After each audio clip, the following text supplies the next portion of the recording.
మహానుభావులైన వాళ్ళు ఎప్పుడు అస్తమానం నేను నిన్ను ప్రేమిస్తున్నాను, నేను నిన్ను ప్రేమిస్తున్నాను సినిమా డైలాగులు లేరు ఇక్కడ. అసలు ఈ డైలాగులు వేసేవాడిని నమ్మకూడదు.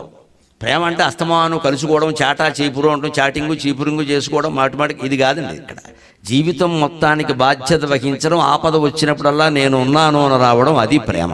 అది ప్రేమ. దూరంగా ఉన్నా పర్వాలా. కొంతమంది స్నేహితులు ఉంటారు, చాలా దూరంగా ఉంటారు, 6 నెలలకు ఏడాది తప్ప మాట్లాడుకోరు, కానీ ఆపద వస్తే వెంటనే ఇంటికి వస్తారు. ఈ రోజు మాట్లాడేవాడు రాడు. వీళ్ళిద్దరు సోది ఇక్కడ.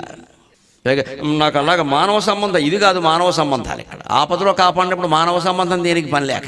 మన బంధువుల్లోనే కొందరు ఉంటారు, అస్తమానం రాకపోవచ్చు, మనతో మాట్లాడకపోవచ్చు, కానీ ఏదో రోగం వచ్చి ఆసుపత్రులు పడ్డామని పరిగెత్తుకొస్తారు. మా వాడండి ఇంకెవరు చూస్తారండి అంటాడు. ఇక్కడ ఉండిపోతాడు.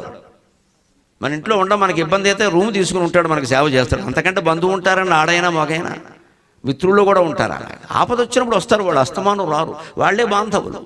పోలికల వల్ల సరిపోవడం లేదు, మనకి పోల్చుకుంటున్నాం. మనకి మనం బాగానే ఉన్నాం, కానీ తోడలుడో మేనలుడో మన ఇంటికి వస్తాడు, అంతే మొత్తం రంగం మారిపోయింది ఇక్కడ. వాళ్ళ ఆస్తులు వింటే కళ్ళు చెదిరిపోయాయి. నిజంగా వినకుండా ఉంటే బాగుండేది. వెంటనే పోలిక వస్తుంది ఖచ్చితంగా. వెంటనే భార్య భర్త పిల్లలు ఇంకా అందరూ ఎవరి మటుకు కూడా అడ్డగోలుగా సంపాదించడం మొదలెడతారు.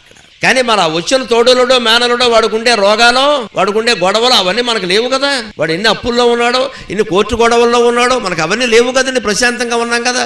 ఎప్పుడూ జీవితంలో సుఖంగా ఉండాలంటే ఈ కంపారిజన్, పోల్చుకోవడం అనేది పూర్తిగా మానేయాలి. అంచేత పిల్లల్ని కూడా దయచేసి ఎవరు పోల్చొద్దు. వాడి మార్కులు వాడికే చెప్పండి, అంతేగాని ఫలానా వాళ్ళకి ఇన్ని వచ్చాయి, మీ అన్నయ్యకి ఇన్ని వచ్చాయి, మీ అక్కయ్యకి ఇన్ని వచ్చాయి, పక్కింటి వాడికి ఇన్ని వచ్చాయి అని అనకండి దయచేసి. ప్రతిదీ ఏదో పోల్చాలా? ఎందుకని ఈయన గారు ఆయన గారి దగ్గర తలెత్తుకోలే పోతున్నాడు. ఇక్కడ బయట కలుసుకున్న మీ అబ్బాయి ఏం చదువుతున్నాడు అనగానే ర్యాంక్ అది ఉంది అడుగుతాడు కదా. ఉండదండి, సంస్కారం ఉంది మా అబ్బాయికి అని చెప్పండి. మా అబ్బాయి మాట తప్పడు, మా అబ్బాయి ధర్మానికి కట్టుపడతాడు అని చెప్పగలగాలమ్మా. అది విద్య అంటే.